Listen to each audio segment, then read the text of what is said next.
जी मेरी slides visible हैं sir? Yes, sir. Great. In last lecture we talked about IP addresses and MAC addresses. We agreed कि हमारा जो physical network interface card है usually in most of the cases it is our Ethernet card और Wi-Fi card. हमारा जो IP और MAC address है ये दोनों के दोनों यूज हो रहे होते हैं हमारी ट्रांसपोर्ट के लिए. IP एड्रेस हमारी नेटवर्क लेयर का एक इंटीग्रल पार्ट है. मेरी नेटवर्क लेयर के हेडर में as we have seen source IP address और डेस्टिनेशन IP एड्रेस लाजमी होता है. देन वी टॉक कि अगर मेरा एक सोर्स है let's say 137.196.7.23, if this machine has to talk to some other machine on the network with the IP address 137.196.7.14, ये एक सिंगल लैन है, सिंगल नेटवर्क है. तो इस मशीन से जब भी कोई पैकेट निकलेगा सोर्स IP जो है वो इसी मशीन का अपना होगा, डेस्टिनेशन IP इस डेस्टिनेशन मशीन का होगा. पैकेट के तमाम ट्रांजिट पे सोर्स और डेस्टिनेशन IP एड्रेसेस चेंज नहीं होंगे. ठीक है, नेट वाज एन एक्सेप्शन, उस पर हमने डिस्कस भी किया था कि शायद that is one of the reasons कि क्यों नेट को कंट्रोवर्शियल समझा जाता है. ऐसे ही जब मेरा पैकेट ट्रैवल करता है नेटवर्क में तो it actually travels through the network on link by link basis. तो हर लिंक पे कोई ना कोई लिंक लेयर इन्वॉल्व होगी. लेट्स सपोज ये कि ईथरनेट लिंक था जिससे ये दोनों मशीन्स कनेक्टेड थी थ्रू सम स्विच हेयर. अब सोर्स मैक जो होगा इस मशीन का अपना मैक एड्रेस होगा, डेस्टिनेशन मैक जो होगा ये इस डेस्टिनेशन मशीन का मैक एड्रेस होगा. ऑब्वियसली सेंडर को अपने मैक एड्रेस का तो पता है. In order to find the destination MAC address we talked about ARP address resolution protocol. हमने कहा कि एक लेयर 2 लिंक लेयर के ऊपर चलने वाला एक प्रोटोकॉल है. तो लिंक लेयर के ऊपर on top of link layer हमारा आर्क हेडर मौजूद होगा, हमारा IP हेडर नहीं होगा इसमें. डेस्टिनेशन मैक हम ब्रॉडकास्ट में भेजते हैं जिसमें हम पूछते हैं कि इस IP का कोरस्पॉन्डिंग मैक एड्रेस क्या है. On sending that ARP request we receive a reply जिसमें हमें पता चल जाता है कि इस मशीन का पर्टिकुलर मैक एड्रेस ये है. तो अब मेरी ये मशीन जो है 7.23 it can now create a link layer header with the source MAC address as its own and destination MAC address with this one. अब ये एक वैलिड लिंक लेयर पैकेट बन चुका है, फ्रेम बन चुका है. Now this machine can transmit this frame to the network. अब हम देखते हैं नेटवर्क में मुख्तलिफ सिचुएशंस आ सकती हैं. Like we talked about these two computers which were part of the same LAN. हमें कोई इंटरवीनिंग राउटर नहीं चाहिए था. जब भी दो कंप्यूटर्स एक लैन पे बात कर रहे होंगे, इन अदर वर्ड्स जब भी दो कंप्यूटर्स का नेटवर्क एड्रेस सेम होगा, उन्हें कोई इंटरवीनिंग राउटर नहीं चाहिए. This machine can simply generate a message directed for this machine.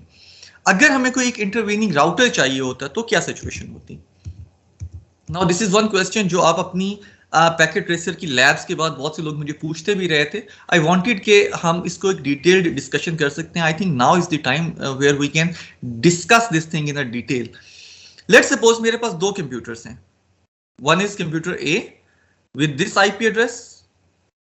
For simplicity sake मैं सिर्फ लास्ट ऑक्टेट जो है अपने IP एड्रेस का 111 वो बोल रहा हूं, लेकिन ऑब्वियसली यू कैन सी के हमारे दोनों कंप्यूटर्स जो हैं they have different network addresses. तो मेरी एक मशीन है जिसका IP एड्रेस 111 है. Now let's suppose this machine wants to talk to machine B जिसका नेटवर्क एड्रेस मुख्तलिफ है then the sender's network address. Let's suppose ये मशीन B जो है दिस इज ऑन एड्रेस 222. अब जब पैकेट निकलेगा उसमें सोर्स IP में 111 होगा, डेस्टिनेशन IP में 222 होगा. अब सवाल आता है कि पैकेट किस मशीन के जरिए नेटवर्क के अंदर जाना चाहिए. फॉर एग्जांपल क्योंकि दोनों मशीन्स नेटवर्क मुख्तलिफ एड्रेसेस के साथ ऑपरेट कर रही हैं तो these two machines need to have an intervening router, at least one intervening router. हो सकता है इस पाथ में from A to B multiple routers मौजूद हों, but at least there is one router that is connecting these machines. अब ये router जो है R, now this is acting as a gateway for machine A. तो जब भी पैकेट जाएगा from A to B, source और destination IPs तो A और B के ही होंगे. source MAC A का अपना MAC होगा. destination MAC R router जो मेरा gateway router है उसके इस इंटरफेस का MAC होगा. अब ये destination MAC जो है actually this destination MAC address फिर टेल द राउटर के इस राउटर ने इस पैकेट को नेटवर्क में आगे फॉरवर्ड करना है. ऑब्वियसली ये पैकेट का डेस्टिनेशन IP एड्रेस तो 222 था जो A से B तक जा रहा है. लेकिन just in order to tell this router कि इस राउटर की रिस्पॉन्सिबिलिटी है इस पैकेट को डेस्टिनेशन बी तक पहुंचाना, हम डेस्टिनेशन मैक में आर का ये वाला इंटरफेस का मैक एड्रेस रखेंगे। इसकी रीजन ये है कि हमारे पास हो सकता है इस नेटवर्क में मल्टीपल राउटर्स हो सकता है यहाँ पे एक और राउटर भी मौजूद हो। I can have as many gateways as I want. अगर एक ही गेटवे है तो वो डिफॉल्ट गेटवे है। जनरली विंडोज वगैरह में अगर आपने देखा हो एक graphical interface is there, you can always search your default gateway. इसका मतलब है कि जब भी आपके पैकेट जनरेट करेंगे जो आपके नेटवर्क एड्रेस से मुख्तलिफ है तो डिफॉल्ट गेटवे के ऊपर जाएगा। डिफॉल्ट गेटवे तक वो पैकेट भेजने का तरीका ये है कि आप डेस्टिनेशन मैक में डिफॉल्ट गेटवे का मैक एड्रेस रखेंगे। If you have multiple gateways तो आपने आपके राउटिंग टेबल में आपके जो फॉरवर्डिंग टेबल उसमें चीज कॉन्फ़िगर्ड होगी कि कौन से नेटवर्क रेंजेस के लिए आपने किस गेटवे के पास जाना है। ठीक है, let's suppose in this particular case if we have just one gateway, machine ने एक पैकेट जनरेट किया। if we look upon the IP addresses, it's quite simple। source IP मेरी इस मशीन का अपना IP है, destination IP इस intended destination का IP है। source और destination IPs, I repeat, source और destination IPs जो हैं अपने पैकेट के ट्रांजिट में कभी भी चेंज नहीं होंगे। किसी भी टाइम पे अगर मैं किसी भी पैकेट को देखता हूं तो source and destination IP addresses can tell me कि पैकेट ओरिजिनेट कहां से हुआ था और इसने टर्मिनेट कहां पे होना है। ये दोनों एड्रेसेस चेंज नहीं होंगे। ठीक है, जब हम लिंक बी किसी और नेटवर्क में है, मुझे बी का फिजिकल एड्रेस बताने की जरूरत नहीं है। मुझे तो पैकेट को एक सिंगल लिंक ट्रिवर्स करवाना है, इस मशीन ए से राउटर आर तक इस पैकेट को भेजना है। So I need to write router R's MAC address as destination MAC. If you can see, router R का जो ये वाला इंटरफेस है इसका MAC था E6E90017BB4B। तो ये वाला MAC एड्रेस जो होगा as destination MAC मेरे इस पैकेट में एम्बेड होगा। ऑब्वियसली पहली दफा हमने आर्क करके जब भी मशीन बी को इस नेटवर्क से बाहर किसी से बात करनी पड़ी होगी तो आर्क किया होगा, जिससे हमें पता चल गया होगा कि राउटर आर का जो ये वाला इंटरफेस है इसका MAC एड्रेस क्या है। सो डेस्टिनेशन MAC मेरे इस राउटर का मैक होगा। जब ये पैकेट इस राउटर तक पहुंच जाएगा, अब ये लिंक लेयर कंज्यूम हो चुकी है, मैं अपने पैकेट को इस लिंक लेयर से गुजार चुका हूं। I don't need this link layer header. ठीक है, अब मैं इस लिंक लेयर हेडर को हटा सकता हूं। लिंक लेयर हेडर हटेगा तो मेरा आईपी डेटाग्राम बाकी रह जाएगा। अब राउटर आर की रिस्पॉन्सिबिलिटी है कि पैकेट को आगे सेंड करे। In this particular example, router R was directly connected to machine B. Router R के जो अब ये राइट हैंड साइड इंटरफेस है, इसका आईपी एड्रेस उसी नेटवर्क रेंज में है जहां पे मशीन B का आईपी एड्रेस था। तो router R can actually directly talk to this machine B। यहाँ पे हो सकता है कि स्विच वगैरह पड़ा हो। स्विचेस को हम आगे जाके कुछ देखेंगे भी कि हमारी एक्टिव एंटिटी हम काउंट नहीं करते। ऑल्दो यहाँ पे राउटर आर और मशीन बी के दरमियान लेट सपोज यहाँ पे कोई स्विच एग्जिस्ट भी करता था, लेकिन आर टू बी जो पाथ होगा उसको मैं एक सिंगल हॉप काउंट करूंगा, एक सिंगल लिंक काउंट करूंगा, क्योंकि स्विच जो है सिंपली मेरी ग्लू लॉजिक है। मैंने वायर को कनेक्ट करना था दोनों को, तो मैंने उनको सोल्डर करने की बजाय एक थोड़ी सी आसान एक बेहतर डिवाइस के साथ रख दिया। That device is actually regenerating the packet towards machine B. तो ये दो अलग अलग लिंक्स, ये दो अलग हॉप काउंट नहीं होंगे, ये एक सिंगल लिंक काउंट होगा। ठीक है, स्विच मेरे पैकेट को कुछ नहीं करेगा, सिंपली पैकेट को रीजनरेट कर रहा होगा towards the interface of machine B. अब जब पैकेट ओरिजिनेट होगा from this router R to this machine B, source और डेस्टिनेशन आईपीज वही रहेंगे। सोर्स मैक में राउटर आर का ये राइट हैंड साइड जो इंटरफेस है इसका मैक एड्रेस आ जाएगा, और डेस्टिनेशन मैक में मशीन बी का जो ये वाला इंटरफेस है इसका मैक एड्रेस आ जाएगा। अगर राउटर आर को मशीन बी का मैक एड्रेस नहीं पता होगा तो router R can always find this MAC address by doing a simple ARP query on this side of the network. Now we can see source MAC router के इस interface का Mac है which is 9B, और destination Mac machine B का Mac है which is 2A। तो अब ये पैकेट जो है it can simply traverse this link to reach machine B. जब ये पैकेट यहां पहुंचता है तो मशीन बी का नेटवर्क इंटरफेस कार्ड देखेगा।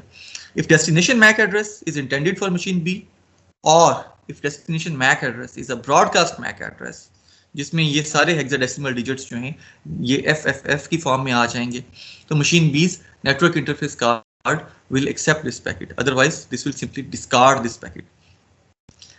मैक एड्रेस चेक करने के बाद ऑब्वियसली इसकी लिंक लेयर अपना CRC वगैरह चेक करेगी, packet received is a valid packet, तो machine B link layer header remove करके पैकेट जो है आपके ऑपरेटिंग सिस्टम को हैंड ओवर कर देगी या अपर लेयर को हैंड ओवर कर देगी, which in this particular case is IP layer. इसके अलावा भी ऑप्शंस हो सकती थी, आर्क हमने अभी देखा डिस्कस किया, आर्क एक और अपर लेयर हो सकती थी, ठीक है। सिंपली लाइक IP हमारे पास और भी बहुत सारे प्रोटोकॉल्स हैं, उनमें से कोई और लेयर भी हो सकती थी, लेकिन since we are more focusing towards IP networks तो हम अज्यूम करते हैं कि अपर लेयर IP थी, हमारा ये IP पैकेट था जो यहाँ तक इस मशीन तक पहुंचा है, with source IP address as machine A's IP address and destination IP address as machine B's IP address. Now machine B can actually accept this packet and process this packet. Any queries, sir? Sir. Sir यही काम तो हम IP address use करके भी कर सकते हैं, तो मैं क्यों यूज कर रहे हैं? जी, मैक एड्रेस हम दो रीजन से यूज कर रहे हैं। इमेजिन ये वायर्ड लिंक नहीं है, ये वाईफाई का लिंक है। इमेजिन ये वाईफाई की लिंक है। वायर्ड लिंक में भी ये फिनोमेना हो सकता है, लेकिन स्विचेस के बाद हम शायद इसको इग्नोर करना शुरू हो गए। लेट्स से ये वाईफाई था, लेट्स से ये भी एक वाईफाई था। अब यहाँ पे तो बहुत से वाईफाई लगे होंगे, हो सकता है एक और राउटर भी यहाँ पे मौजूद हो, R2, इसका भी कोई ना कोई वाईफाई होगा। हो सकता है यहाँ के एक कंप्यूटर भी मौजूद हो, उस पर भी कोई ना कोई वाईफाई लगा हुआ होगा। पैकेट जनरेट किया जिसमें सोर्स IP आपका अपना है 111, डेस्टिनेशन IP जो है 222 है। अब R2 और R1 जो R और R2 ये जो दो राउटर्स हैं, they will simply get confused कि किस राउटर ने इस पैकेट को आगे फॉरवर्ड करना है। तो आप अपने हर लेयर पे बताते हैं कि मेरी इस लेयर का पैकेट का रेसिपिएंट जो है वो कौन होना चाहिए। तो डीमल्टीप्लेक्सिंग सिर्फ ट्रांसपोर्ट लेयर पे नहीं चाहिए, मुझे यहाँ पे भी चाहिए। IP लेयर पे भी एड्रेस बताने का मकसद एग्जैक्ट डीमल्टीप्लेक्स करवाना होता है कि इंटेंडेड रेसिपिएंट कौन है। तो अब जब मैं लिखूंगा डेस्टिनेशन मैक में 4B, तो दिस राउटर विल अंडरस्टैंड कि 4B क्योंकि मेरा मैक एड्रेस है और डेस्टिनेशन IP क्योंकि मेरा इंटेंडेड IP नहीं है, and since that I am working as a router so I have to forward this packet. अब ये राउटर अपने आउटगोइंग इंटरफेसेस की लिस्ट देखेगा, अपना फॉरवर्डिंग टेबल चेक करेगा और आइडेंटिफाई करेगा कि ये वाला जो आउटगोइंग इंटरफेस है, this interface is responsible to send this packet to machine B। हो सकता है राउटर R2 जो है ये भी कुछ नेटवर्क्स के लिए काम कर रहा होता। फॉर एग्जांपल राउट ऐड एक कमांड है, आई वुड सजेस्ट कि आप ये काम करके देखें। राउट ऐड एक कमांड है, राउट ऐड से आप ऐड कर सकते हैं। मैं कहता हूं कि 222 की जो नेटवर्क फैमिली है उसके पैकेट जाएंगे राउटर R के जरिए, और इसके अलावा जितनी भी नेटवर्क फैमिलीज हैं उन सब के पैकेट 138 की रेंज में कोई एड्रेस हो सकता है, 220 की रेंज में कोई एड्रेस हो सकता है, उन सब के जो पैकेट्स हैं वो जाएंगे R2 के जरिए। अब मुझे सिंपली एक लाइन ऐड करनी थी, राउट ऐड बताना था कि नेटवर्क की रेंज कहां से लेके कहां तक और मेरा गेटवे कौन सा होगा। अब जब भी अदर देन 222 कोई पैकेट ट्रांसमिट होगा तो मैं डेस्टिनेशन मैक में ये वाला मैक दूंगा। लेट्स से ये C और C से शुरू होने वाला है तो मैं आसानी के लिए लिख देता हूं। अब मैं डेस्टिनेशन मैक में ये वाला मैक दूंगा। तो एक्चुअली किसी भी राउटर पे जब पैकेट आता है तो राउटर देखता है अगर डेस्टिनेशन मैक एड्रेस उस राउटर का अपना मैक एड्रेस होता है तो दैट राउटर इमीडिएटली अंडरस्टैंड्स कि वो राउटर रिस्पॉन्सिबल है इस पैकेट को अगली हॉप तक भेजने के लिए। अगर डेस्टिनेशन मैक एड्रेस राउटर का मैक एड्रेस नहीं होता तो वो राउटर उस पैकेट को डिस्कार्ड कर देता है, अज्यूमिंग कि किसी और मशीन की किसी और राउटर की रिस्पॉन्सिबिलिटी थी इस पैकेट को डेस्टिनेशन तक भिजवाने के लिए। ये हम बात कर रहे हैं ईथरनेट की। वाईफाई भी बहुत हद तक ईथरनेट कंप्लाइंट ही एक इंटरफेस, आगे जाके हम देखेंगे जब हम वाईफाई की डिस्कशन कर रहे होंगे तो बहुत थोड़ी सी चेंज आती है, लेकिन वो बेसिकली हमने एक सीमलेस एक लेयर रख दी है हमारी ईथरनेट से आगे ताकि हमारे पैकेट्स को ले जा सके। अगर ईथरनेट या वाईफाई ना होता, कोई और किस्म का कम्युनिकेशन मैकेनिज्म होता तो वहां पे भी ऐसी ब्रॉडकास्ट नेचर आ सकती थी, यहाँ पे मल्टीपल कैंडिडेट्स एग्जिस्ट करते होते। तो उस लिंक लेयर में हम उस हिसाब से कोई ना कोई एड्रेसिंग का मैकेनिज्म यूज कर रहे होते। या ज्यादा इंपॉर्टेंट जो समझने का पॉइंट ये है कि लिंक लेयर में भी मल्टीपल रेसिपिएंट्स तो हो सकते हैं एक पैकेट के, स्पेशली अगर मेरा point two multi point link है। तो अगर मल्टीपल रेसिपिएंट्स हैं तो मुझे कोई ना कोई मैकेनिज्म देना है डीमल्टीप्लेक्स करवाने का, ताकि इंटेंडेड रेसिपिएंट जो है उसे पता चल जाए कि ये पैकेट उसने फॉरवर्ड करना है। सर ठीक है सर। एनी अदर क्यूरीज जी? I received this question on multiple occasions जब आप अपनी पैकेट ट्रेसर वगैरह की लैब्स कर रहे थे, तो ये पॉइंट बहुत समझने का है। आपका सोर्स और डेस्टिनेशन IP कहीं पे भी ये नहीं बता रहा है कि इंटरमीडिएट मशीन कौन सी होगी, वो लिंक बाय लिंक बेसिस पे डिसाइड हो रहा है और आपकी लिंक लेयर के हेडर वो चीज बता रहे हैं। मैक के केस में हमने सिंपली देखा। सो नाउ वी अंडरस्टैंड कि हमारा जो ईथरनेट का हेडर होगा या मैक एड्रेस होगा, उसमें सोर्स और डेस्टिनेशन मैक एड्रेसेस तो लाजमी होंगे। मजीद आगे आते हैं, ये इथरनेट का पहला डिजाइन है जो पेज पे ड्रॉ किया गया था, जस्ट फॉर इंफॉर्मेशन से एक मैंने इसको यहाँ पे शेयर कर दिया। यहाँ पे ही डिजाइन मशीन जहाँ पे उसने कहा कि हमारे पास कोई कंट्रोलर होगा मेरी मशीन से आके कनेक्टेड, उस कंट्रोलर से आके कोई ना कोई इंटरफेस वायर होगी, यहाँ पे कोई ट्रांसीवर लगा होगा जो सिग्नल जनरेट कर रहा होगा इस शेयर्ड ईथर के ऊपर। मल्टीपल मशीन्स ऐसी ही कनेक्टेड होंगी इस शेयर्ड ईथर के ऊपर, जो कि आज के टाइम में किसी हद तक ये टोपोलॉजी चेंज हो चुकी है। Now we are using switches, तो कम ही केसेस ऐसे आते हैं कि एक सिंगल वायर पे मल्टीपल मशीन्स कनेक्टेड हो और ट्रांसपोर्ट कर रही हो।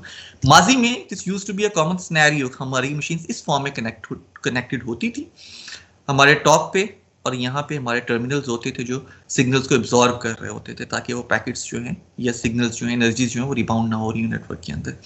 तो ये एक ब्रॉडकास्ट किस्म का मीडियम बन रहा होता था। यहाँ पे भी हमें डेस्टिनेशन मैक बताने की जरूरत थी।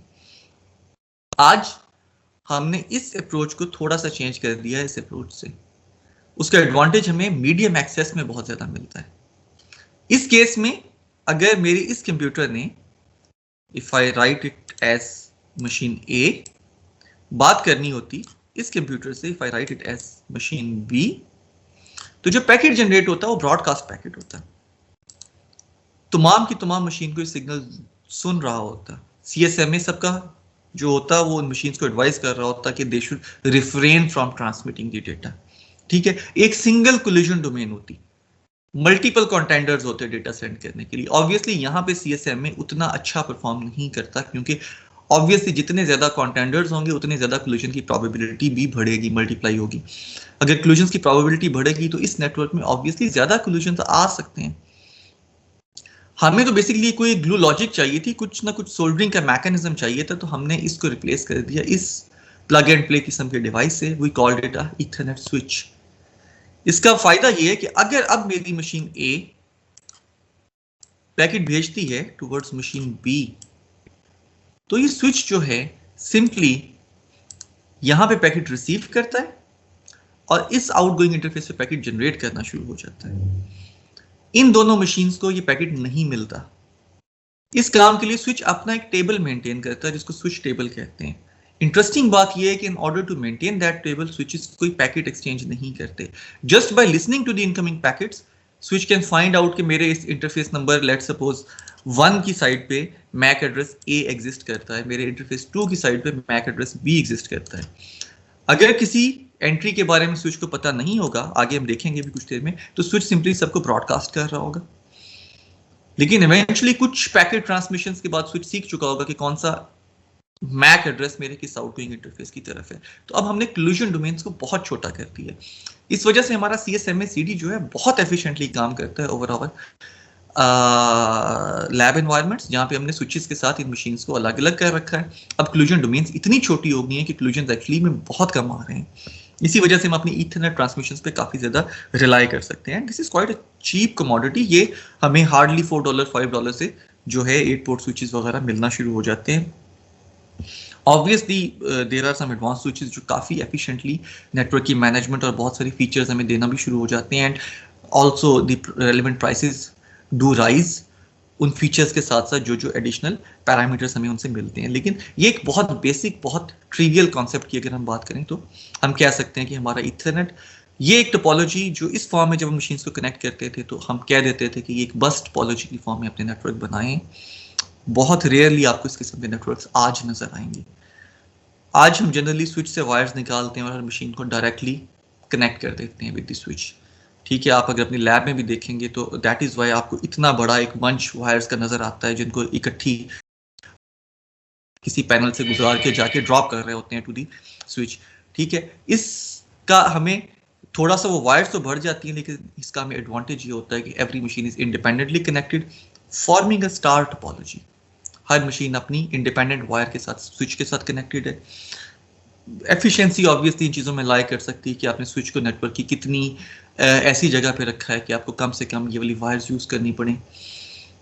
Then you also have to take care कि आपके अगर ये बड़े स्विचेस हैं, like if you talk about our labs, तो आपने देखा होगा कि उनके पोर्ट्स बहुत ज़्यादा हैं स्विचेस पे, तो आपको कुछ ना कुछ नंबरिंग का मैकेनिज्म करना जो है दैट ऑल्सो हेल्प्स कि आप आइडेंटिफाई कर सकें किसी भी टाइम पे कि कौन सी मशीन जो है किस स्विच पोर्ट नंबर के ऊपर कनेक्टेड है।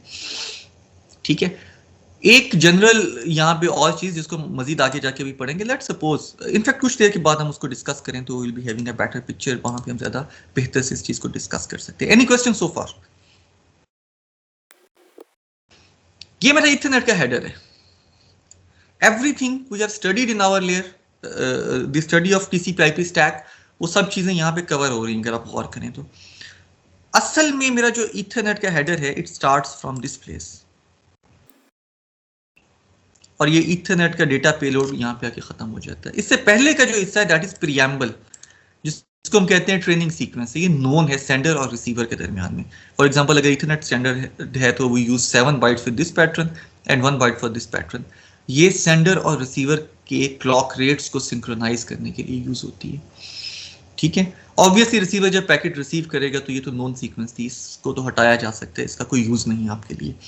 तो आपको डिवाइस ड्राइवर लेवल पे हम अपनी इस वीक की लैब में भी देखेंगे, जो पैकेट हैंड ओवर होगा वो ये वाला पैकेट होगा। जब ये पैकेट आपको मिल जाएगा इस पे सीआरसी अप्लाई होगा। अगर पैकेट ठीक है, ये 32 बिट सीआरसी है, अगर पैकेट ठीक है तो हम कहेंगे कि वैलिड पैकेट है। तो मेरा एक्चुअल रिसीव्ड वैलिड पैकेट जो है वो ये है। Obviously destination MAC address is placed first, ताकि अगर मेरी मशीन्स जो हैं, कोई मेरे इंटरफेस कार्ड्स वगैरह अगर कोई बहुत बेहतर जो है स्विचिंग के मैकेनिज्म यूज़ करना चाहते हैं तो पहली चीज़ जो उन तक आ रही है that is the destination MAC address, so they can identify कि पैकेट उनके लिए यूजफुल है भी या नहीं है। अगर नहीं है तो they can discard that packet. ये मेरा इथरनेट का हेडर है। These 14 bytes, 6 bytes are reserve for the destination MAC, 6 bytes for the source MAC. Sender कौन था? यहाँ पे 2 बाइट्स जो है हमारे पास अपर लेयर का फील्ड है। Upper layer as we have discussed, हमारे पास आईपी भी हो सकता है, हमारे पास आर्क भी हो सकता है, इसके अलावा भी हमारे पास जो है टोकन रिंग या इस तरह के या एप्पल टॉक वगैरह के कुछ प्रोटोकॉल्स थे, उनकी भी कोई ना कोई अपर लेयर हो सकती है। Since they are not IP networks तो हम उनको यहाँ पे डिस्कस नहीं कर रहे हैं। ये जो मेरा पेलोड डेटा है, अब यहाँ पे मेरे वो सारे हेडर्स मौजूद हैं। हमने अब तक की जो डिस्कशन की है, if this was an IP packet तो यहाँ पे ऑब्वियसली मेरा आईपी हेडर एग्जिस्ट करता होगा। उससे आगे अगर ट्रांसपोर्ट लेयर है और let's say it was a TCP packet तो यहाँ पे मेरा टीसीपी का हेडर एग्जिस्ट करता होगा। उससे आगे ये मेरा एप्लीकेशन का डेटा है। हो सकता है यहाँ पे भी कोई हेडर हो। अगर एचटीटीपी है तो गेट मैसेज, पोस्ट मैसेज वगैरह जैसे कोई हेडर यहाँ पे भी इन्वॉल्व हो सकते हैं। उससे आगे मेरा वो जो भी एचटीटीपी का या मेल का या जो भी मैसेज था वो मैसेज यहाँ पे मौजूद होगा। तो मेरे लिए रूल सिंपल है। अगर मैं बाइट्स को काउंट करूं, इस काउंटिंग को मैं इसलिए बार बार रिपीट कर रहा हूं क्योंकि हमारी जो अभी अपकमिंग लैब है उसमें हमने ये चीजें अप्लाई कर रहे होना है। अगर मैं बाइट्स को काउंट करूं तो 14 बाइट्स मेरे इथरनेट के हेडर के केस में और इवन वाईफाई के केस में जो है first 14 bytes of data, wire shark पे भी इसको चेक कर सकते हैं। For the link layer header 20 bytes मेरा आईपी हेडर था ऑन अ मिनिमम क्योंकि ऑप्शनल फील्ड है। 20 बाइट्स मेरा टीसीपी हेडर था या 8 बाइट्स मेरा यूडीपी हेडर था, डिपेंडिंग अपॉन कि मैंने कौन सा ट्रांसपोर्ट लेयर प्रोटोकॉल यूज किया। उससे आगे आपकी एप्लीकेशन और डेटा के ऊपर डिपेंड करता है कि क्या इन्फॉर्मेशन है। ठीक है, एमटीयू डिफाइन करेगा अगेन कि आपका मैक्सिमम आईपी हेडर के साथ मैक्सिमम कितना पैकेट ट्रांसमिट हो सकता है। जब मैं एमटीयू की बात करूंगा तो एमटीयू से मुराद हम जैसे अपने फ्रेगमेंटेशन में देखा भी था, ये वाला जो डेटा है इसकी बात करेंगे। ये डेटाग्राम था, आईपी हेडर था और उसके साथ उसके ऊपर की कॉरस्पॉन्डिंग जो भी ट्रांसपोर्ट लेयर और एप्लीकेशन लेयर थी उसकी इंफॉर्मेशन थी। तो जब भी हम एमटीयू की बात करते हैं वो टॉक कि हम इंक्लूडिंग द आईपी हेडर कितना बड़ा पैकेट जो है किसी भी लिंक से ट्रांसफर कर सकते हैं। उसके रैशनल, उसके रीजन हम अभी देख चुके हैं अपने मीडियम एक्सेस प्रोटोकॉल्स में कि जो टाइम स्लॉट वगैरह एलोकेट हो रही होती है हमें डेटा सेंड करने के लिए, इवन अगर टाइम स्लॉट्स नहीं भी एलोकेट हो रही हैं डेटा सेंड करने के लिए, अनस्लॉटेड प्रोटोकॉल भी है, तो we need to have mechanisms कि कोई एक ही मशीन जो है कॉन्स्टेंटली नेटवर्क को ऑक्यूपाई ना किए रखे। अगर मुझे 10 GB की फाइल ट्रांसफर करनी है तो ये ना हो कि मैं 10 GB की ट्रांसमिशन पे चला जाऊं और बाकी सारी की सारी मशीन जो है वो वेट स्टेट में चली जाएं।